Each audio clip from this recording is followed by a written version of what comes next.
Hello student, कैसे हैं आप सब लोग। आपके अपने YouTube channel home science junction में आपका स्वागत है। आज हम करेंगे डीएसएसपी डोमेस्टिक साइंस का 2023 का क्वेश्चन पेपर। इसको हम सॉल्व करेंगे।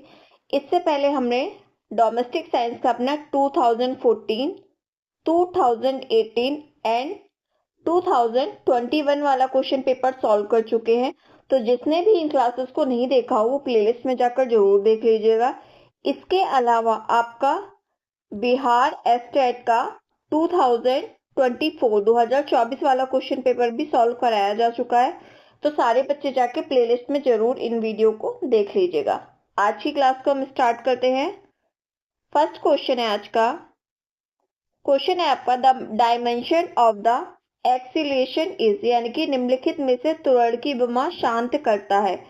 तो त्वरण की विमा कौन शांत करता है आपको ये बताना है। ये ऑप्शन आपके रॉन्ग ऑप्शन है। ऑप्शन में आपको यहाँ पे लिख देती हूँ, ठीक है।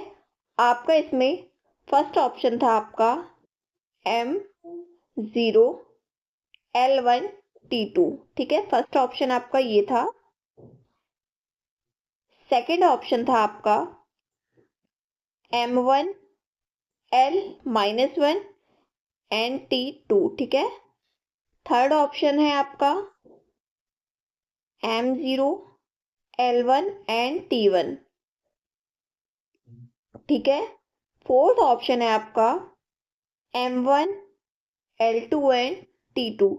तो इसमें जो आपका राइट आंसर था वो हो जाएगा आपका ऑप्शन ए, यानी कि M0 L1 N2। ये क्या T2 ये क्या करता है, आपकी त्वरण की विमा को शांत करता है, ठीक है। यानी कि डायमेंशन होता है एक्सीलरेशन का। क्लियर है आपको ये क्वेश्चन। अगला क्वेश्चन देखते हैं अपना। क्वेश्चन है आपका, 25 डिग्री सेल्सियस पर निम्नलिखित में से किस माध्यम से ध्वनि की चाल न्यूनतम होती है, ये बताना है आपको। यानी कि the speed of sound is minimum in which of the following medium at 25 degree Celsius. Option है इसके aluminium, water, hydrogen and oxygen. तो जो आपके ध्वनि की चाल सबसे न्यूनतम हो जाती है वो होता है आपका ऑक्सीजन। तो option fourth is the right answer. Clear है आपको ये क्वेश्चन। अगला क्वेश्चन देखते हैं अपना। क्वेश्चन है आपका, which of the following statement is correct regarding natural rubber, यानी कि प्राकृतिक रबर के संबंध में निम्नलिखित में से कौन सा कथन सही। आपको राइट वाला ऑप्शन चूज करना है। ऑप्शन है, फर्स्ट ऑप्शन है आपका कैप्रोलेकम प्राकृतिक किसका, रबर का। ये आपका स्वर नहीं है, आपका रबर है। प्राकृतिक रबर का एकलक यानी कि मोनोमर है। सेकंड ऑप्शन है आइसोप्रीन प्राकृतिक रबर का एकलक यानी कि मोनोमर है। बेकेलाइट प्राकृतिक रकत का मोनोमर है। या लास्ट ऑप्शन है आपका स्ट्रॉइन प्राकृतिक रबर का एकलक यानी कि मोनोमर है। तो राइट ऑप्शन बताना है। तो राइट आंसर इसमें आपका ऑप्शन सेकंड हो जाएगा, यानी कि क्या हो जाएगा, आइसोप्रीन प्राकृतिक रबर का मोनोमर है, यानी कि isoprene is the monomer of natural rubber, ठीक है। तो option second is the right answer. Next question देखते हैं। क्वेश्चन है आपका, which of the following drugs is use at a histamine blocker, यानी कि निम्नलिखित में से कौन सी औषधि हिस्टामाइन अवरोधक के रूप में की जाती है। ऑप्शन थे आपके आइप्रोनाइज्ड, सेकंड है आपका फेनिलजिनिन, थर्ड है आपका रेनिटिडिन एंड लास्ट है आपका एस्प्रिन। तो जो औषधि कौन सी, जो औषधि हिस्टामाइन के ब्लॉकर के रूप में यूज की जाती थी उसका क्या नाम था, उसका नाम था आपका रेनिटिडिन, ठीक है। तो option C is the right answer. Clear है आपको ये क्वेश्चन। अगला क्वेश्चन देखते हैं। क्वेश्चन है आपका, लड़के और लड़कियों की पोषक आवश्यकताएं वर्ष की आयु तक समान रहती थी, यानी कि the nutrients requirement of boys and girls remain the same till the age of. Question आपके ये पूछ रहा है कि ऐसी कौन सी मतलब अवस्था है जिसमें लड़के और लड़कियों यानी कि बॉयज एंड गर्ल, बॉयज और गर्ल को हम क्या करते हैं, समान पोषक तत्व प्रोवाइड करते हैं। वो एज कौन सी है, 3 साल है, 6 साल से 9 साल है या 12 साल है। इसमें जो क्योंकि वर्ष दिया हुआ है ना, ठीक है, तो यहाँ वर्ष की बात आ जाएगी, यहाँ पे ईयर आ जाएगा। तो इसमें जो राइट आंसर हो जाएगा वो हो जाएगा 9। तो 9 साल तक हम गर्ल्स एंड बॉयज को समान क्या देते हैं, पोषक तत्व देते हैं। उसके बाद गर्ल्स की आयरन बढ़ जाती है मेंस्ट्रुएशन साइकिल की वजह से, ठीक है। अगला क्वेश्चन देखते हैं। इसी तरह बॉयज में प्रोटीन बढ़ा देते हैं। क्वेश्चन है आपका, सूखा रोग जिसको हम क्या कहते हैं, रिकेट्स कहते हैं, और अस्थि कोशिका अल्पता ऑस्टोपेनिया विकास किसकी कमी के कारण होता है, यानी कि आपको ये बताना है rickets and osteopenia disorder are due to shortage of, किसकी कमी से होता है, ये प्रोटीन और वसा की कमी से होता है, या आयरन एंड फॉस्फेट की कमी से होता है, या आपका विटामिन ए और जिंक की कमी से होता है, या विटामिन डी और कैल्शियम की कमी से होता है। तो देखिए बात किसकी की जा रही है, बात हो रही है आपकी रिकेट्स की और आपकी ऑस्टोपेनिया की। तो ऑस्टोपेनिया और रिकेट्स आपके विटामिन डी और कैल्शियम से संबंधित है। तो ऑप्शन 4 क्या हो जाएगा, आपका राइट आंसर हो जाएगा। ओके, क्लियर है आपको ये क्वेश्चन। अगला क्वेश्चन देखते हैं। क्वेश्चन है आपका, which of the following is found in higher amount in fast food. आपको ये बताना है कि फास्ट फूड में सबसे अधिक मात्रा में क्या पाया जाता है। सोडियम पाया जाता है, पोटेशियम होता है, जिंक होता है, या आयरन होता है। तो आयरन तो पाया नहीं जाएगा, ना जिंक पाया जाएगा, ना ही आपका पोटेशियम पाया जाता है। तो आपके फास्ट फूड में सबसे ज्यादा आपको सोडियम देखने को मिलता है। तो option A is the right answer. Next question देखते हैं। क्वेश्चन है आपका, क्वेश्चन थोड़ा बड़ा है तो मैं आपको दिखा दूंगी, ठीक है। क्वेश्चन है आपका, which of the following disorder is related to body image distortion that is seen in adolescence, the period when a person of struggling with self-identity and most vulnerable to body image problems। यानी कि question में आपसे ये पूछा हुआ है, निम्नलिखित में से कौन सा ऐसा विकार शारीरिक छवि की विकृति से संबंधित है जो किशोरावस्था में अर्थात वह अवधि जिसमें कोई व्यक्ति आत्म तादात्म्य से संघर्ष कर रहा होता है और शारीरिक छवि की समस्याओं के प्रति सर्वाधिक संवेदनशील दिखाई देता है। क्वेश्चन आपको ये लग रहा है कितना डिफिकल्ट क्वेश्चन है, क्या पूछ लिया गया आपसे, ठीक है। तो इसके मैं ऑप्शन दिखा देती हूँ आपको। ऑप्शन में इसके bipolar disorder, autism, anorexia nervosa and corn disease.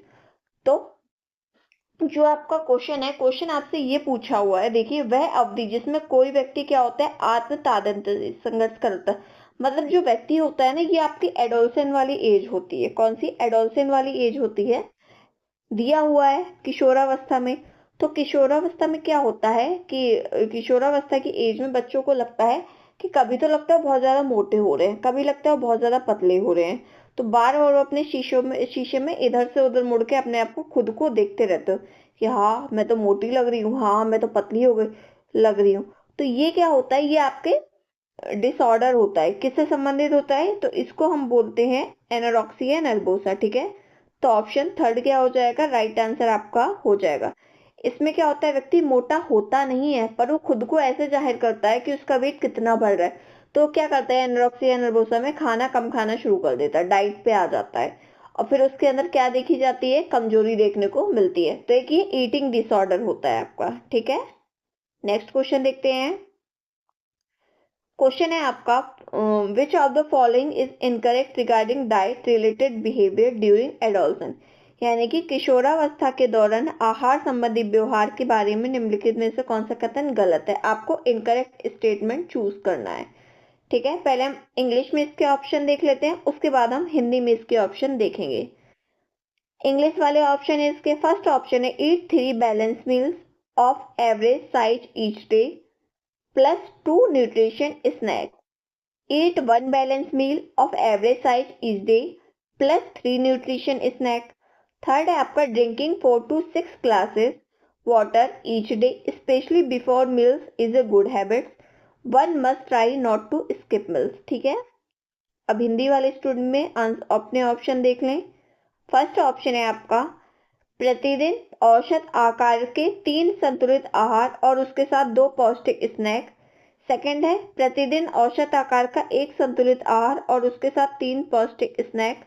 Third option है प्रतिदिन 4 से 6 गिलास पानी पीना चाहिए, यानी कि जल पीना चाहिए। विशेष रूप से भोजन से पहले पीना एक अच्छी आदत होती है। व्यक्ति को प्रयास करना चाहिए कि भोजन छूटने ना पाए। तो आपसे क्या पूछा है, आपसे गलत स्टेटमेंट पूछा है। तो ये स्टेटमेंट भी आपको सही लग रहा है, ए भी सही लग रहा है, ए भी सही लग रहा है आपको, क्योंकि व्यक्ति को प्रयास तो करना चाहिए कि उसको एक भी मील छूटे ना। तो आपका ये आपका इनकरेक्ट हो जाएगा, तो यही आपका राइट बन जाएगा, यानी कि प्रतिदिन औसत आकार का एक संतुलित आहार उसके साथ 3 पौष्टिक स्नैक, ये हम नहीं करते हैं, तो यही आपका क्या है, इनकरेक्ट ऑप्शन है। ठीक है, अगला क्वेश्चन देखते हैं। क्वेश्चन है आपका, an adult man need gram protein पर केजी वॉट, यानी कि एक वयस्क व्यक्ति को प्रतिदिन उनके प्रति किलोग्राम शारीरिक भार के लिए ग्राम प्रोटीन, कितने ग्राम के प्रोटीन की आवश्यकता होती है। ऑप्शन में आपके 0.4 ग्राम, 0.8 ग्राम, 1.2 ग्राम एंड 2.6 ग्राम।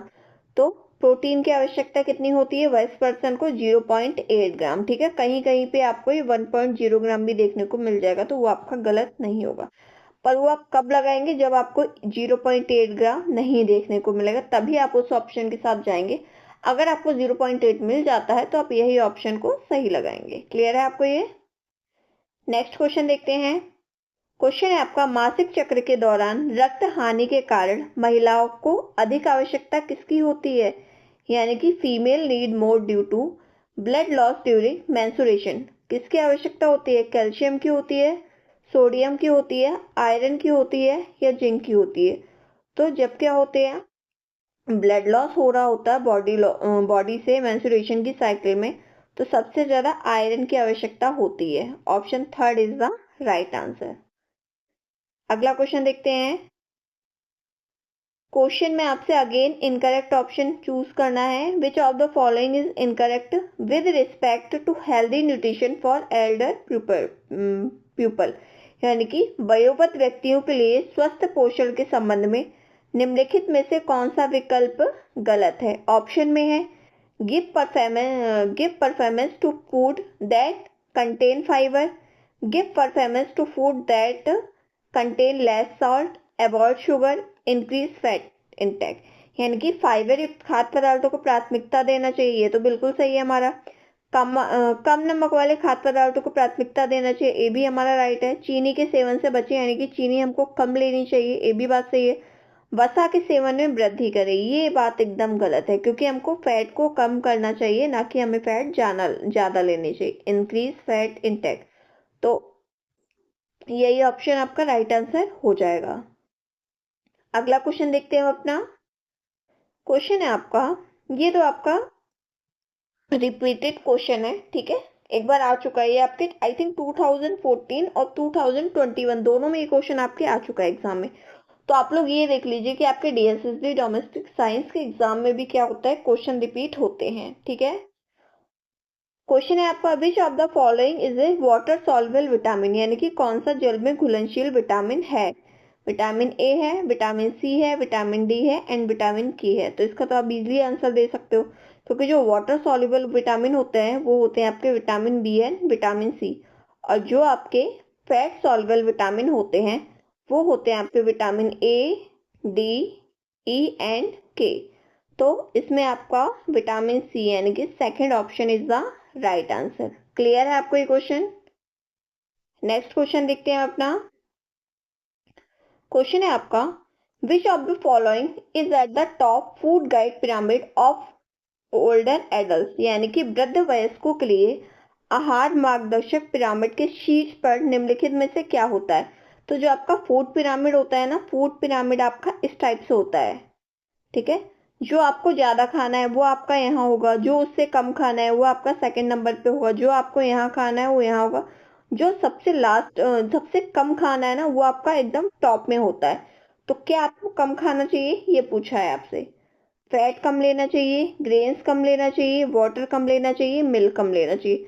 तो आपको फूड पिरामिड में क्या चीज ऐसी है जो ओल्डर पर्सन को, वृद्ध व्यक्तियों को कम लेना चाहिए। तो क्या कम लेते हैं हम, फैट बुजुर्ग लोगों को कम लेना चाहिए। तो option 1 is the right answer. Clear है आपको ये क्वेश्चन।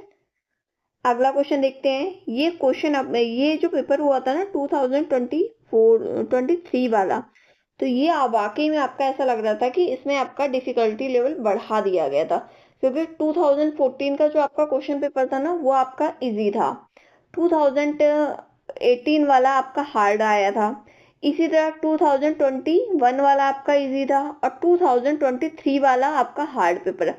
हो सकता है आपका 2024 वाला जो फॉर्म निकले थे जिसका एग्जाम आपको 26 अक्टूबर एंड 4 नवंबर को हो सकता है उसका क्वेश्चन पेपर इजी आ जाए। ठीक है, तो क्वेश्चन देखते हैं हम।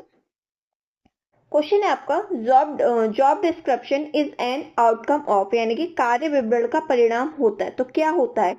जॉब एनालिसिस होता है, जॉब स्पेसिफिकेशन होता है, जॉब इवेल्युएशन होता है, या जॉब डिजाइन होता है। यानी कि कार्य विश्लेषण, कार्य विनिर्देशन, कार्य मूल्यांकन, कार्य अभिकल्पन। ऑप्शन में, हाँ ऑप्शन तो आपने देख लिए हैं। तो जो जॉब डिस्क्रिप्शन यानी कि कार्य विवरण का जो आपका परिणाम होता है, यानी कि जॉब डिस्क्रिप्शन का आउटकम होता है, वो क्या होता है? वो होता है आपका कार्य विश्लेषण। क्या हो जाएगा? आपका जॉब एनालिसिस। तो option first is the right answer. Clear है आपको ये? अगला क्वेश्चन देखते हैं हम। क्वेश्चन है आपका, ह्यूमन रिसोर्स मैनेजमेंट यानी कि HRM function do not involve, यानी कि डू नॉट कौन सा चीज इसमें, होम रिसोर्स मैनेजमेंट में क्या इन्वॉल्व नहीं है, कौन सा फंक्शन आपको ये बताना है। मानव संसाधन प्रबंधन कार्यों में निम्नलिखित में से क्या सम्मिलित नहीं है? ठीक है, नहीं वाला पूछा है। ऑप्शन में आपके सिलेक्शन यानी कि चयन, रिक्वायरमेंट यानी कि भर्ती, प्रशिक्षण यानी कि ट्रेनिंग, एंड आपका कॉस्ट कंट्रोल यानी कि लागत नियंत्रण। तो जो आपके ह्यूमन रिसोर्स मैनेजमेंट के में सम्मिलित नहीं होता है उसके फंक्शन में, तो वो आपका क्या हो जाता है? वो आपका हो जाता है कॉस्ट कंट्रोल यानी कि लागत नियंत्रण। ठीक है, तो फोर्थ ऑप्शन क्या हो जाएगा? राइट आंसर आपका हो जाएगा। इसमें सिलेक्शन होना चाहिए, भर्ती होना चाहिए, प्रशिक्षण होना चाहिए, पर लागत नियंत्रण नहीं होना चाहिए। तो यही आपका क्या हो जाएगा? राइट आंसर हो जाएगा आपका। अगला क्वेश्चन देखते हैं हम। क्वेश्चन है आपका, which of the following help an employ to improve his efficiency, यानी कि निम्नलिखित में से क्या किसी कर्मचारी को उसकी दक्षता में सुधार करने के लिए सहायक होता है। ऑप्शन है प्रमोशन होता है, ट्रेनिंग होती है, डेवलपमेंट होता है, या ट्रांसफर होता है। तो क्या होगा? अगर हम क्या कर देंगे? ट्रांसफर कर देंगे, तो इसमें क्या होगा? इसमें कोई एम्प्लॉय का इम्प्रूवमेंट तो हुआ नहीं। डेवलपमेंट कर देंगे, इसमें भी नहीं होगा, प्रमोशन से भी नहीं होगा, तो किससे होगा? आपके एम्प्लॉय का क्या होगा? इम्प्रूवमेंट एफिशिएंसी किससे आपकी बढ़ेगी? तो ट्रेनिंग से बढ़ेगी, यानी कि प्रशिक्षण से। तो option second is the right answer. अगला क्वेश्चन देखते हैं हम अपना। क्वेश्चन है आपका, the sense of self emerges gradually during infancy and self image recognisation happens around month of age, यानी कि शैशवावस्था के दौरान स्वयं की भावना धीरे धीरे उभरती है और आत्म छवि की पहचान किस माह के आयु के आसपास होती है। ठीक है, व्यक्ति खुद को, जो बच्चा होता है, खुद को जानना किस एज में शुरू कर देता है, ये बताना है आपको। ऑप्शन में 6 ईयर है, आपके माह पूछा गया यानी कि मंथ आ जाएगा। 6 मंथ है, 12 मंथ है, 18 मंथ है, एंड आपका 36 मंथ है। तो जो बच्चा खुद को पहचानना आपका 18 मंथ में स्टार्ट कर देता है। ठीक है, तो ऑप्शन थर्ड क्या हो जाएगा? आपका राइट आंसर हो जाएगा। अगला क्वेश्चन देखते हैं हम। क्वेश्चन है आपका, which of the following is not, question में अगेन नॉट पूछा हुआ है। ठीक है, नहीं पूछा हुआ है आपके क्वेश्चन में। एक characteristics of young children understanding of themselves, यानी कि निम्नलिखित में से कौन सा कथन छोटे बच्चों की स्वयं की समझ से विकसित स्वयं की समझ की विशेषता नहीं है। ऑप्शन में फर्स्ट ऑप्शन है आपका, वे स्वयं को दूसरे से अलग करने के लिए अपने भौतिक संपत्तियों के भौतिक विवरण का प्रयोग करते हैं। ये बात तो एकदम आपका सही जा रहा है। बच्चा क्या करते हैं आपके कि दूसरों को दूसरे से अलग करने की कोशिश करते हैं आपको। ठीक है, छोटे बच्चे जो होते हैं ना आपके, वो क्या करते हैं? दूसरों को भौतिक संपत्ति और भौतिक विवरण का प्रयोग करके दूसरों से खुद को अलग करते हैं। सेकंड है आपके, वे स्वयं का वर्णन उन वस्तुओं के संबंध में करते हैं जो वो कर सकते हैं। ठीक है, तो ऑप्शन सेकंड भी आपका राइट आंसर हो जाएगा। इसमें क्या होता है, जैसे आपके दो बच्चे खड़े हैं सेम एज के, तो बच्चे की मम्मी ने क्या किया, किसी की तारीफ कर दी कि इसको तो पता है 5 तक टेबल आते हैं, तो दूसरा वाला बच्चे का, अरे इसको 5 तक आते हैं, मुझे तो 8 तक आते हैं, मुझे तो 10 तक आते हैं। तो ये क्या होता है, अपने आप को मतलब इम्प्रूव करने की कोशिश कर रहा है दूसरे बालक से। ठीक है, थर्ड है आपका उनका स्वयं विवरण ठोस शब्दों में नहीं होता है, ये आपका गलत हो जाएगा। ठीक है, तो जब आपका पहले हम अपना क्या करते हैं, फोर्थ वाला भी देख लेते हैं। फोर्थ ऑप्शन है वे प्राय स्वयं का मूल्यांकन आवश्यकता से अधिक करते हैं। ये बात तो सही है, बच्चे क्या करते हैं, खुद का इवेल्युएशन ज्यादा ही कर लेते हैं कुछ। तो इसमें आपका थर्ड ऑप्शन है आपका इनकरेक्ट आंसर है, जो कि आपका राइट आंसर हो जाएगा इसमें। यानी कि उनका स्वयं विवरण ठोस शब्दों में नहीं होता है बल्कि होता है। तो the self description are not in concrete terms, तो यही क्या हो जाएगा, आपका राइट आंसर हो जाएगा। अगला क्वेश्चन देखते हैं हम। क्वेश्चन है आपका the capacity to acquire and apply knowledge, यानी कि ज्ञान प्राप्त करने और उसे लागू करने की क्षमता क्या कहलाती है? इंटेलिजेंस कहलाती है, एप्टीट्यूड कहलाती है, एटीट्यूड कहलाती है, या पर्सनैलिटी कहलाती है? तो ज्ञान प्राप्त करना और लागू करने की क्षमता, ये आपकी इंटेलिजेंस कहलाती है, यानी कि बुद्धि कहलाती है। ओके, नेक्स्ट क्वेश्चन देखते हैं हम। क्वेश्चन है आपका which of the following statement incorrect, again आपसे इनकरेक्ट पूछा हुआ है।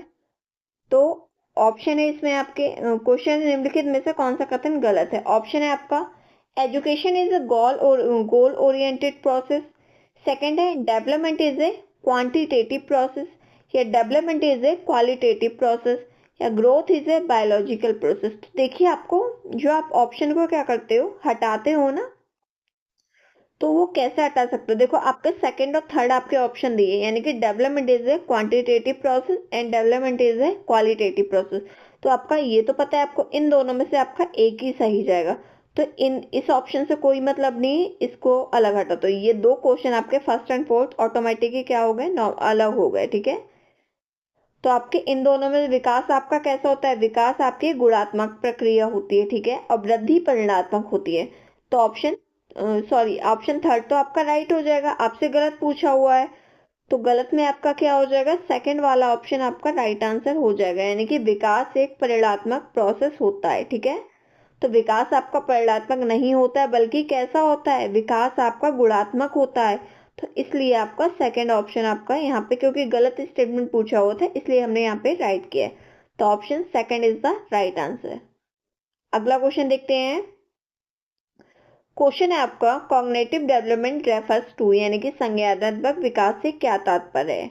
ऑप्शन में control over body movements which result in increase coordination between various part of the body, second है physical changes in the size structure and proportion of the parts of the body, third है आपका development of the sensory capability of vision, hearing, smell, touch and taste, last option है आपका emergency of thinking capabilities. इसके हम हिंदी में भी option देख लेते हैं। फर्स्ट ऑप्शन है आपका इसमें शारीरिक गतिविधियों पर नियंत्रण, यानी कि आपसे क्या पूछा हुआ है क्वेश्चन में, संज्ञानात्मक विकास से क्या तात्पर्य, यानी कि आपको ये बताना है कि जो आपका कॉग्निटिव डेवलपमेंट होगा ना, वो क्या चीज करेगा। फर्स्ट ऑप्शन है शरीर की गतिविधियों पर नियंत्रण करेगा, जिसके परिणामस्वरूप शरीर के विभिन्न अंगों के बीच समन्वय बढ़ता है, बल्कि ऐसा तो वो नहीं करेगा, इससे फिजिकल गतिविधि से कोई मतलब नहीं होता संज्ञानात्मक विकास का। शरीर के अंगों के आकार, संरचना और अनुपात में शारीरिक परिवर्तन ये भी नहीं करेगा। दृष्टि, श्रुताड़, प्राण, ये श्रवण है आपका, क्या है, ये आपका श्रवण है। ठीक है, प्राण, सार्थ और स्वाद, यानी कि घ्राण है, यानी कि जो स्मेल होती है ना, वो स्वाद, इन संवेदी क्षमताओं का संज्ञानात्मक कॉग्निटिव जो होता है, कॉग्निटिव डेवलपमेंट, वो विकास करता है? बिल्कुल नहीं करता है। तो इसमें आपका एक ही ऑप्शन बचता है, फोर्थ ऑप्शन, सोचने की क्षमताओं को उद्भव करता है। ठीक है, क्या करता है, सोचने की क्षमताओं को उद्भव करता है, यानी कि इमरजेंसी ऑफ थिंकिंग कैपेबिलिटीज। तो ऑप्शन फोर्थ क्या हो जाएगा, राइट आंसर हो जाएगा, क्योंकि जो आपका संज्ञानात्मक विकास होता है ना, इसका लिंक डायरेक्ट किससे होता है, सोचने की क्षमताओं से। अगला क्वेश्चन देखते हैं हम। क्वेश्चन है आपका the ability of a child to understand that the amount of a certain substance remain the same ever if its shape is changed or it is transferred from one container to another is called। ठीक है, question आपका हम हिंदी में देख लेते हैं। Question है आपका एक बच्चे की यह समझने की क्षमता क्या कहलाती है कि किसी निश्चित पदार्थ की मात्रा अपरिवर्तित रहती है, भले ही उसका आकार परिवर्तित कर दिया हो या उसे एक पात्र से दूसरे पात्र में स्थानांतरित कर दिया हो। ऑप्शन में आपके कंजर्वेशन है, सैनिटेशन है, ईगोसेंट्रिज्म है एंड एनिमिज्म है। ठीक है, तो क्वेश्चन में आपसे ये पूछ रहा है, एक ही हमने क्या बना दिया, बड़ा सा ग्लास बना दिया। दोबारा कर देती हूँ मैं इसको। एक ये हमारा क्या है, ग्लास है बड़ा सा, इसमें भी हमने क्या भर दिया, इसमें भी हमने 50 ml पानी भर दिया। 50 ml थोड़ा ज्यादा ले लेते हैं हम, कितना, हमने इसमें 200 ml, ये समझो 200 ml हमने कोल्ड ड्रिंक भर दी। और इसी तरह हमने एक बाउल लिया, तो बाउल में क्या कर दिया, बाउल में भी हमने क्या कर दिया, 200 ml कोल्ड ड्रिंक भर दी इसमें। ठीक है, तो जिस जिस बच्चे के अंतर्गत आपको कंजर्वेशन का ज्ञान नहीं होगा तो उसको क्या लगेगा, गिलास बड़ी है, इसमें ज्यादा कोल्ड ड्रिंक होगी, मैं तो यही वाला लूंगा। ठीक है, पर जो आपके बच्चे थोड़ा एज में आ जाते हैं तो उनको ये पता चल जाएगा कि चाहे आपकी कोल्ड ड्रिंक इसमें आए चाहे इसमें आए, क्वांटिटी तो आपकी 200 ml ही रहेगी ना, चेंज तो होगी नहीं। तो चाहे आपकी किसी भी बर्तन में किसी बर्तन में परिवर्तित कर दिया जाए, तो जो आपके सामान होगा ना उसका आकार चेंज होगा, यानी कि उसके शेप में परिवर्तन हो जाएगा, पर इसकी क्वांटिटी में परिवर्तन नहीं होता। ये कहलाता है आपका कंजर्वेशन यानी कि संरक्षण। ठीक है, तो फर्स्ट ऑप्शन आपका राइट आंसर हो जाएगा। इसी तरह जो आपका ईगोसेंट्रिज्म होता है यानी कि अहम केंद्रित, इसमें बच्चा खुद को ही सब कुछ समझता है कि मैं ही सब कुछ हूँ, सब कुछ मैं, सबको लोग मेरी ही बात सुने, और दुनिया में मतलब जिनको मैं जानता हूँ उसी को मेरे मम्मी पापा भी जानते हैं, बाकी और किन्हीं को नहीं जानते। और जो आपका एनिमिज्म दिया हुआ है, तो एनिमिज्म में आ जाएगा जीववाद, यानी कि जो छोटा बच्चा होता है ना वो क्या समझता है कि हर चीज में क्या होती है, जान होती है। वो अपनी लड़कियां अपने डॉल से खेलती हैं, बॉयज जो होते हैं अपने टेडी बियर से खेलते हैं, तो वो क्या करते हैं, अपनी डॉल को खाना खिलाती हैं, उनको सुलाती हैं। उन्हों को लगता है इस डॉल में क्या है, सच में जान है। ठीक है, वो क्या समझती हैं कि डॉल में उनके सच में जान है। तो ये सब होता है एनिमीज। जैसे आप लोगों ने देखा होगा, छोटा बच्चा है, खेल रहा है, वो जमीन पे गिर जाता है तो रोता है, फिर उसकी मम्मा क्या करती है, आके जमीन पर मार देती है कि हमने तो इसको मार दिया, ठीक है, अब इसको चोट लग गई है, हमने इसको मार दिया। तो वो क्या करता है, वो बच्चा शांत हो जाता है, उसको लगता है कि हाँ मम्मा ने सच में इसको मार दिया। ठीक है, तो ये आ जाता है आपका क्या, एनिमिज्म। और ये जो आपका सेरिएशन दिया होता है, तो सेरिएशन में होता है क्रमबद्धता से। जैसे आपने टॉयज देखा है बच्चों के, ये जो ऐसे वाले आते हैं, तो छोटे से बड़ा और बड़े से छोटा ऐसे राउंड में उनको लगाना होता है। ठीक है, छोटे से बड़ा, पहले सबसे बड़ा आएगा, फिर उससे छोटा, फिर सबसे छोटा। तो बच्चे क्या करते हैं, उसको लगा लेते हैं, तो यही कहलाता है आपका सेरिएशन यानी कि क्रमबद्धता। नेक्स्ट क्वेश्चन देखते हैं अपना। क्वेश्चन है आपका, sharing is the process of, यानी कि जो आपका शेयरिंग ऊन कर्तन का प्रोसेस होता है वो हम किस में करते हैं, भेड़ से ऊन निकालने के लिए करते हैं, रेशम से के रंजक के लिए करते हैं, यानी कि कपास की कृषि करते हैं, या रेशम कीट पालन के करते हैं। तो जो हम शेयरिंग का प्रोसेस करते हैं, शेयरिंग का प्रोसेस करते हैं हम भेड़ से ऊन निकालने में। ठीक है, यानी कि remove the wool from a sheep. तो option first is the right answer. Next question देखते हैं हम। क्वेश्चन है आपका, dash shows all possible hues tints and shades is varying intensities. ठीक है, यानी कि अलग अलग तीव्रताओं में सभी संभावित वर्ण, आभाव और अवक्रमों को क्या दर्शाता है। ठीक है, यानी कि क्या इंटेंसाइट्स होता है। वैल्यू कार्ड होता है, फाइबर कार्ड होता है, क्रोमा कार्ड होता है, या आपका पेंटोन शेड कार्ड होता है। तो आपका जो अलग अलग तीव्रता हो यानी कि ह्यू, टिंट और शेड को दर्शाता है वो होता है आपका पेंटोन शेड कार्ड। ठीक है, तो ये फोर्थ ऑप्शन आपका क्या हो जाएगा, राइट आंसर हो जाएगा। नेक्स्ट क्वेश्चन देखते हैं। क्वेश्चन है आपका, which of the following statement is incorrect, यानी कि कौन सा ऑप्शन आपका गलत है। Turnip is a modification of root, ginger is a modification of root, potato is a modification of stem, sweet potato is a modification of root। तो सलजम जड़ का एक रूपांतरण होता है, ये बात क्या है, ये बात आपकी एकदम सही है।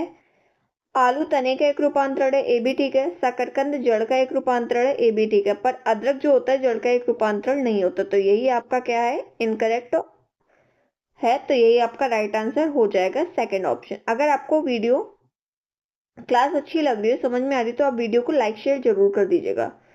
अगेन आपसे क्या पूछा है, क्वेश्चन में गलत पूछा है, यानी कि इनकरेक्ट वाला ऑप्शन आपसे पूछा हुआ है। तो कौन सा आपका स्टेटमेंट है वो इनकरेक्ट है, आपको ये बताना है। ऑप्शन दिए हुए हैं, जाइलम जड़ों से तनों और पत्तियों तक जल और खनिजों के लिए एक संवहन ऊतक के रूप में कार्य करता है, यानी कि xylem function as a conducting tissue for water and minerals from roots to the stem and leaves. Second है, फ्लोएम जड़ों से तने और पत्तियों तक जल और खनिजों के लिए एक संवहन ऊतक के रूप में कार्य करता है, यानी कि phloem function as a conducting tissue for water and minerals from roots to the stem and leaves. Third है आपका, फ्लोएम सामान्यतः पत्तियों से पौधे के अन्य भागों तक भोजन सामग्रियों का क्या करते हैं, परिवहन करते हैं, यानी कि phloem transparent food materials usually from leaves to other parts of the plant. Last option है आपका, अधिचर्म यानी कि एपिडर्मिस प्राथमिक पादप काय की सबसे बाहरी परत होती है। तो जो आपका इसमें इनकरेक्ट ऑप्शन हो जाएगा ना, इनकरेक्ट ऑप्शन में आ जाएगा आपका सेकंड ऑप्शन, यानी कि जो फ्लोएम जड़ों से तने और पत्तियों तक जल और खनिजों के लिए एक संवहन ऊतक के रूप में कार्य करते हैं, ये स्टेटमेंट आपका क्या है, गलत है, बल्कि इस तरह से कार्य नहीं करते। बाकी ऑप्शन आपके एकदम राइट है। ठीक है, नेक्स्ट क्वेश्चन देखते हैं अपना।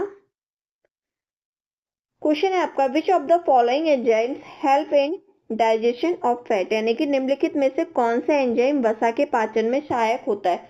तो वसा के पाचन के लिए एमाइलेज होगा, ट्रिप्सिन होगा, पेप्सिन होगा या लाइपेज होगा।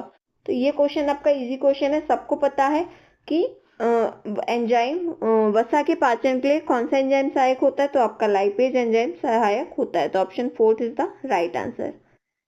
नेक्स्ट क्वेश्चन देखते हैं। क्वेश्चन है आपका, आरबीसी यानी कि red blood cell are formed in the, यानी कि लाल रक्त कणिकाओं आरबीसी का निर्माण कहाँ होता है। अस्थि मज्जा में होता है, प्लीहा में होता है, अग्नाशय में होता है या हृदय में होता है। तो जो आरबीसी का निर्माण होता है वो होता है बोन मैरो में, यानी कि अस्थि मज्जा में। ठीक है, first option is the right answer. Next question देखते हैं। क्वेश्चन है आपका, what is the number of cranial bones in the human skull, यानी कि मानव खोपड़ी में करोटी अस्थियों की संख्या कितनी होती है। 4 होती है, 8 होती है, 22 होती है या 80 होती है। तो जो आपके मानव खोपड़ी में किसकी कैनियल बोन्स की संख्या होती है, यानी कि ह्यूमन स्केल में, वो होती है 8 संख्या। कितनी होती है, 8 होती है। तो option second is the right answer. Next question देखते हैं। क्वेश्चन है आपका, the cutting of DNA by restriction induces result in the fragmentation of DNA. These fragments can be separated by which of the following technique, यानी कि अवरोधी एंडियोन्यूक्लियसों द्वारा DNA को काटने DNA के टुकड़े हो जाते हैं। ठीक है, डीएनए को क्या काटने से डीएनए के टुकड़े हो जाते हैं। इन टुकड़ों को निम्नलिखित में से किस तकनीक से पृथक यानी कि अलग किया जाता है। ऑप्शन दिए हुए हैं, पेपर क्रोमेटोग्राफी द्वारा, या आइसो इलेक्ट्रिक फोकसिंग द्वारा, या आपका यूवी विजुअल स्पेक्ट्रोमीटर द्वारा, या आपका लास्ट ऑप्शन है आपका जेल इलेक्ट्रोफोरेसिस द्वारा। तो जो हम इन डीएनए को जिस प्रोसेस से अलग करते हैं वो होता है आपका जेल, कौन सा हो जाएगा आपका, हो जाएगा जेल इलेक्ट्रोफोरेसिस। ठीक है, तो ऑप्शन फोर्थ क्या हो जाएगा आपका राइट आंसर हो जाएगा। नेक्स्ट क्वेश्चन देखते हैं हम। क्वेश्चन है आपका, अवरोधक एंजाइम पृथक होते हैं, यानी कि rustication enzyme are isolated from, किससे अलग होते हैं, कवक से, जीवाणु से, शैवाल से या विषाणु से। तो जो आपके अवरोधक एंजाइम से जो पृथक होते हैं ना, वो होते हैं आपके बैक्टीरिया यानी कि जीवाणु। तो second option is the right answer. Next question देखते हैं हम अपना। क्वेश्चन है आपका, कोशिका में प्रोटीन का संश्लेषण किसमें होता है, यानी कि dash are the site of protein synthesize in a cell. Golgi body में होता है, लाइसोसोम में होता है, राइबोसोम में होता है या माइटोकॉन्ड्रिया में होता है। तो जो कोशिका में आपका प्रोटीन का संश्लेषण होता है ना, वो होता है आपका राइबोसोम में। तो third option is the right answer. Next question देखते हैं। क्वेश्चन है आपका, during which phase of mitosis or the chromosomes spread for the cytoplasm of the cell, यानी कि समसूत्रण की किस अवस्था के दौरान गुणसूत्र कोशिका द्रव्य के माध्यम से फैलते हैं। ऑप्शन में है प्रोफेज, यानी कि पूर्वावस्था, मध्यावस्था, पश्चावस्था या आपका अंत्यावस्था यानी कि टेलोफेज। तो इसमें जो आपका राइट आंसर हो जाएगा वो आपका हो जाएगा मध्यावस्था यानी कि मेटाफेज। ठीक है, तो जो आपके मिटोसिस होते हैं ना, ये आपके गुणसूत्र कोशिका के कोशिका द्रव्य के माध्यम से किस अवस्था के दौरान, तो आपके मिटोफेज के दौरान ये क्या होते हैं, गुणसूत्र कोशिका के कोशिका द्रव्य के माध्यम से फैल जाते हैं। ठीक है, तो second option is the right answer. Next question देखते हैं। क्वेश्चन है आपका, life insurance is a tax free investment under which section of the income tax act of India, यानी कि भारत के आयकर अधिनियम के किस धारा के अंतर्गत जीवन बीमा एक कर मुक्त निवेश है। ठीक है, तो ये आपका इकोनॉमिक्स का क्वेश्चन है।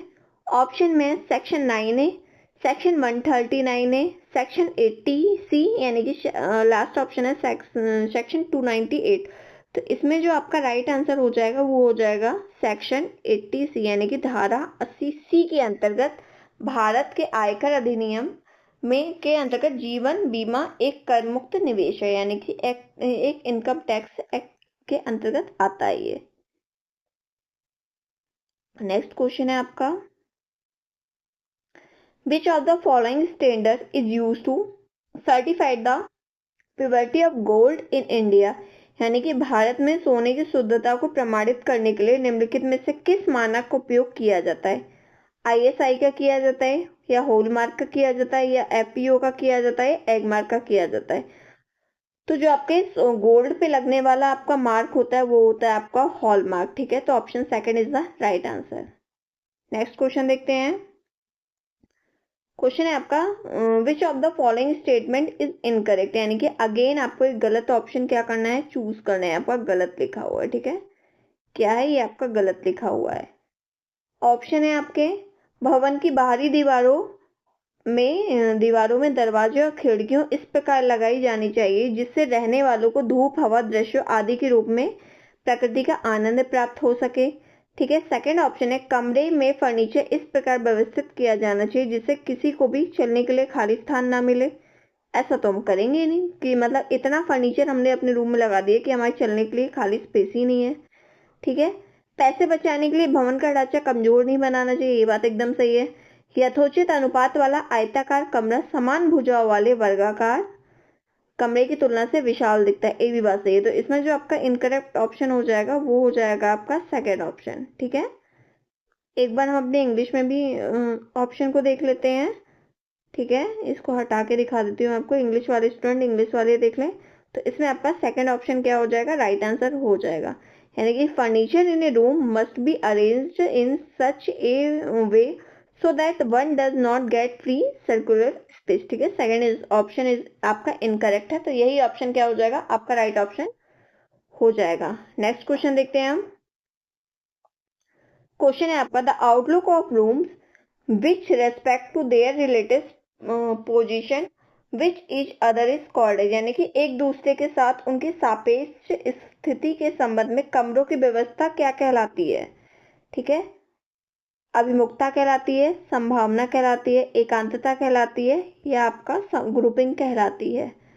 ठीक है, तो इसमें आपका राइट आंसर क्या हो जाएगा, तो एक दूसरे के साथ जो सापेक्ष इसके संबंध में जो आपका कमरे की व्यवस्था होती है, यानी कि जो कमरों कोऑर्डिनेशन होता है ना, यानी कि क्या हो जाएगा, किचन के पास ही आपका स्टोर रूम होना चाहिए, किचन के पास आपका वॉशरूम नहीं होना चाहिए।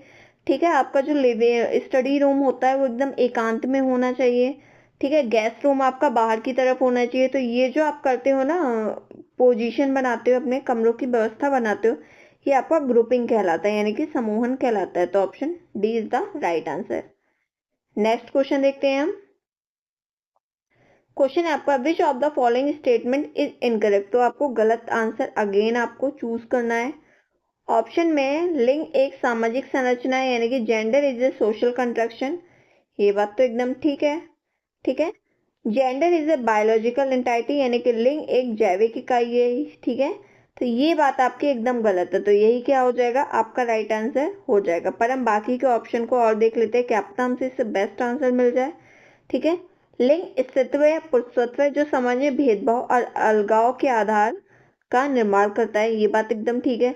लिंग उन लिंग भूमिकाओं को जन्म देता है जो किसी विशेष लिंग से उचित रूप में संबंधित पाई जाती है। ये भी बात से ठीक है। तो हमारा जो सेकंड ऑप्शन है ना, लिंग एक जैविक इकाई है, ये आपकी बात एकदम गलत है, क्योंकि लिंग जो होती है ना एक सामाजिक संरचना होता है। ठीक है, जेंडर इज ए क्या होता है, gender is a social contraction, ना कि आपकी बायोलॉजिकल एंटाइटी होती है। तो सेकंड ऑप्शन क्या हो जाएगा, राइट आंसर हो जाएगा। नेक्स्ट क्वेश्चन देखते हैं आपका। अगेन आपका इनकरेक्ट वाला क्वेश्चन है। क्वेश्चन में आपका पितृसत्तात्मक व्यवस्था, ये आपको मैं दिखा देती हूँ जूम करके अगर आपको दिख ना रहा हो तो। पहले हम इसके हिंदी वाले ऑप्शन को देख लेंगे, इसके बाद हम इसको इंग्लिश वाले ऑप्शन को देख लेंगे। ऑप्शन में आपके पितृसत्तात्मक व्यवस्था पुरुषों को अधिक महत्व देती है और उन्हें महिलाओं से अधिक अधिकार प्रदान करती है। ठीक है, ये है आपके ऑप्शन में। ये बात तो एकदम सही हो गया, आपसे गलत स्टेटमेंट पूछा है। सेकंड है आपका पितृसत्तात्मक व्यवस्था महिलाओं को अधिक महत्व देती है और उन्हें पुरुषों से अधिक अधिकार प्रदान करती है, ये बात सही नहीं है। ठीक है, थर्ड ऑप्शन है भारत में पुरुषों की तुलना में महिलाओं की साक्षरता दर कम है, ये बात एकदम ठीक है। फोर्थ ऑप्शन है समान पारिश्रमिक अधिनियम 1976 में यह प्रावधान है कि समान कार्य के लिए समान वेतन का भुगतान किया जाना चाहिए, ये बात भी एकदम ठीक है। तो जो इनकरेक्ट ऑप्शन है ये आपका ये सेकंड वाला ही हो जाएगा कि पितृसत्तात्मक व्यवस्था महिलाओं को अधिकार ज्यादा नहीं देती है, वो पुरुषों को ही अधिक महत्व देती है। तभी तो वो कैसी प्रणाली है, तभी तो आपकी पितृसत्तात्मक प्रणाली कही जाती है। एक बार इसी में हम इंग्लिश वाले ऑप्शन को देख लेते हैं। तो इसमें भी हमारा क्या हो जाएगा, सेकंड वाला हमारा रॉन्ग हो जाएगा। ठीक है, सेकंड वाला क्या है हमारा रॉन्ग है, यानी कि patriarchal system value women more and gives than power over men। ठीक है, नेक्स्ट क्वेश्चन देखते हैं हम अपना। क्वेश्चन है आपका theory of justice has been given by, यानी कि न्याय का सिद्धांत किसके द्वारा दिया गया है। ऑप्शन में आपके Rene Descartes, Thomas Aquinas, John Rawls, John Locke. तो जो आपका न्याय का सिद्धांत दिया ना, यानी कि थ्योरी ऑफ जस्टिस दिया था ना, वो दिया था आपके जॉन रॉल्स ने। ठीक है, तो option third is the right answer. Next question करते हैं अपना। क्वेश्चन है आपका इन ancient Indian society justice was associated with, यानी कि प्राचीन भारतीय समाज में न्याय से संबंधित क्या होता है, धर्म होता है, राजा होता है, राज्य होता है या ध्यान होता है। तो जो आपके प्राचीन भारत समाज में जो न्याय से संबंधित होता था ना, वो आपका धर्म होता था। कहते हैं ना धर्म ही कर्म है। ठीक है, तो फर्स्ट ऑप्शन क्या हो जाएगा, राइट आंसर हो जाएगा। नेक्स्ट क्वेश्चन देखते हैं। क्वेश्चन है आपका रिपब्लिक नामक पुस्तक किसके द्वारा लिखी गई है, the Republic book is written by. तो जो आपकी रिपब्लिक बुक है वो सुकरात ने लिखी है, ग्लोकन ने लिखी है, एडिमेंट्स ने लिखी है या प्लेटो ने लिखी है। तो रिपब्लिक बुक को किसने लिखा है, रिपब्लिक बुक के राइटर हैं आपके प्लेटो। ठीक है, तो option fourth is the right answer. Next question देखते हैं हम। क्वेश्चन में अगेन आपसे इनकरेक्ट ऑप्शन पूछा है, तो पहले हम क्या करेंगे, इंग्लिश वाले ऑप्शन को देख लेते हैं हम इसमें। विच of the following statement is regarding the nervous system human is incorrect. ठीक है, नर्वस सिस्टम के बारे में पूछा हुआ है, तो इसमें से इनकरेक्ट ऑप्शन आपका कौन सा हो जाएगा। क्वेश्चन है आपका the somatic nervous system consist of two type of neural, cranial nerve and spinal nerve। Second option है there are three set of cranial nerves which either emanate from or reach different location of the brain। ये तो आपका गलत लग रहा है। ठीक है, तो सेकंड ऑप्शन क्या हो जाएगा, आपका रॉन्ग आंसर हो जाएगा। there are three types of cranial nerves, sensory motor mixed, ये बात एकदम सही है। there are 31 set of spinal nerve coming out of reaching to the spinal cord, ये बात भी एकदम सही है। तो कौन सी रॉन्ग है आपकी, सेकंड वाला गलत है, यही आपका राइट ऑप्शन हो जाएगा। एक बार हम हिंदी वाले ऑप्शन देख लेते हैं इसमें। फर्स्ट ऑप्शन है इसमें कायिकी तंत्रिका में दो प्रकार की तंत्रिकाएं होती है, कपाल तंत्रिकाएं और मेरु तंत्रिकाएं, एकदम सही है ये। कपाल तंत्रिकाओं में तीन समुच्चय होते हैं जो है तीन मस्तिष्क के विभिन्न स्थानों से निकलते हैं, वहां तक ये पहुंचते हैं, ये बात एकदम गलत है। तो यही आपका क्या हो जाएगा, राइट आंसर हो जाएगा। थर्ड में देखते हैं कपाल तंत्रिका तीन प्रकार की होती है, संवेदी, पेशीय और मिश्रित, ये बात एकदम ठीक है। मेरु रज्जु से निकलने वाली और सब पहुंचने वाली मेरु तंत्रिकाएं के 31 समुच्चय होते हैं, यानी कि 31 सेट होते हैं, ये बात एकदम ठीक है। नेक्स्ट क्वेश्चन देखते हैं हम अपना। क्वेश्चन है आपका, the law of effective principle was developed by, यानी कि प्रभाव का सिद्धांत किसके द्वारा विकसित किया गया है, ये बताना है आप। किसका? प्रभाव का सिद्धांत थॉर्नडाइक ने विकसित किया है, पावलोव ने दिया है, स्किनर ने दिया है, या आपका कॉलर ने दिया है। तो जो आपके थॉर्नडाइक जी है ना, तो इन्होंने क्या किया था, एवरेट थॉर्नडाइक, इन्होंने ही प्रभाव का सिद्धांत दिया है। इन्होंने आपका ट्रायल वाली थ्योरी भी इन्होंने ही दी है, ठीक है।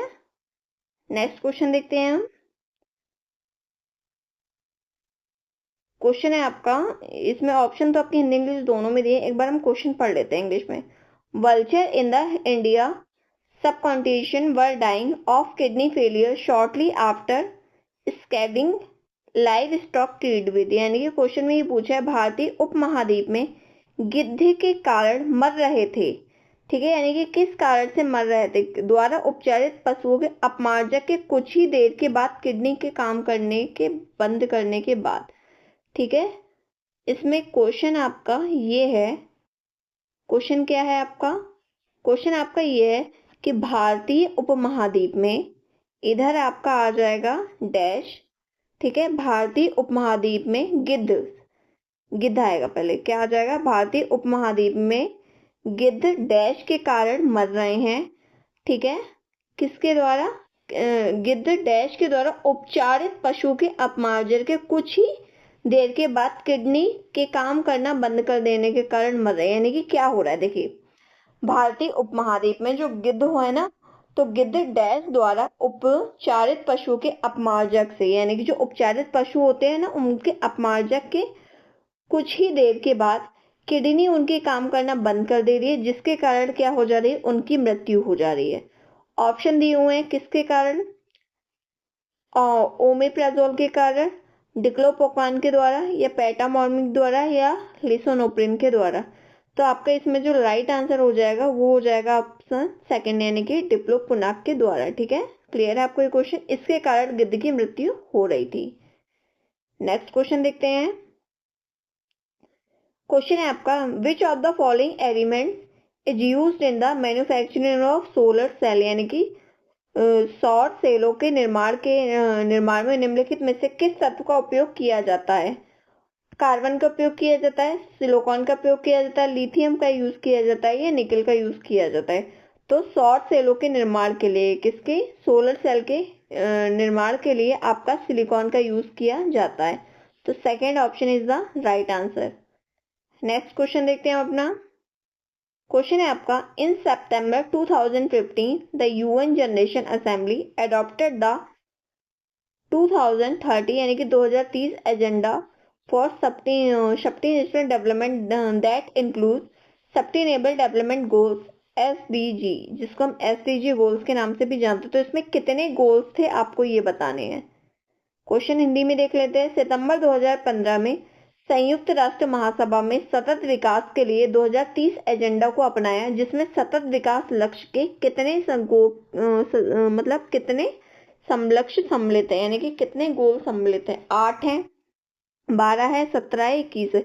तो इसमें आपके सतत विकास लक्ष्य के 17 गोल सम्मिलित थे, ठीक है। तो option third is the right answer, ठीक है। और ये जो 17 गोल्स थे ये एकदम सिक्वेंस थे, ठीक है, यानी कि क्रमबद्ध तरीके से थे ये।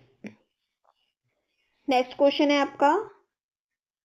क्वेश्चन है, the chairperson of the planning commission of India is, यानी कि भारत के योजना आयोग के अध्यक्ष हैं, यानी कि ये आपका देखिए, ये आपका किसका क्वेश्चन है, आपका जीएस का क्वेश्चन है, बट ये किस में डाल दिया गया, होम साइंस में डाल दिया गया था। तो भारत के योजना आयोग के अध्यक्ष कौन है,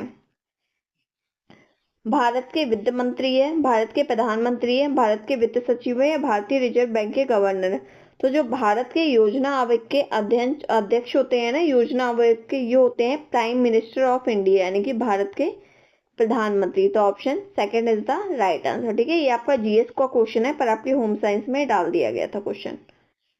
नेक्स्ट क्वेश्चन है, ये आज का हमारा लास्ट क्वेश्चन है। क्वेश्चन में आपके the Great Leap Forward GLF campaign was integrated is, यानी कि the Great Leap Forward GLF अभियान कब प्रारंभ किया गया था। अगेन ये आपका किसका क्वेश्चन है, ये आपका जीएस का क्वेश्चन है, पर 2023 के डोमेस्टिक साइंस का पेपर पता नहीं कुछ ऐसे ही बना दिया था जिसमें जीएस वाले क्वेश्चन भी होम साइंस के पोर्शन में डाल दिए थे। ऑप्शन में इसमें 1947, 1950, 1958 एंड 1992।